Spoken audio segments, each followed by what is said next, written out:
Un papillon carnivore. Qui aurait cru qu'un papillon d'allure aussi inoffensive était carnivore? La plupart des chenilles, larves de papillons, sont végétariennes, elles mangent des plantes d'une espèce ou d'une autre. Chaque espèce de chenille a ses préférences.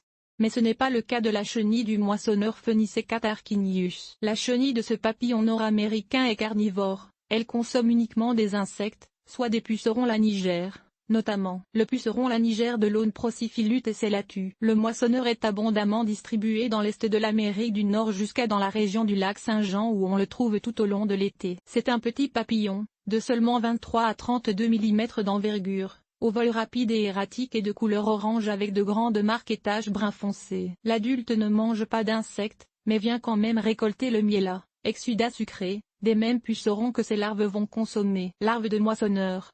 Photo, C. Monnier. La chenille carnivore est petite et gris verdâtre, couverte d'une fine pubescence blanche. Souvent elle se recouvre des corps et vide les nœuds de ses victimes pour mieux se cacher des prédateurs. La chrysalide aussi est unique et ressemble à une minuscule tête de singe. Un peu sinistre, vous ne trouvez pas? Un papillon carnivore européen azuré du serpolet. Il n'y a pas de moissonneur en Europe, mais les Européens ont, eux aussi, un papillon carnivore. Il s'agit de l'azuré du serpolet fingariarion.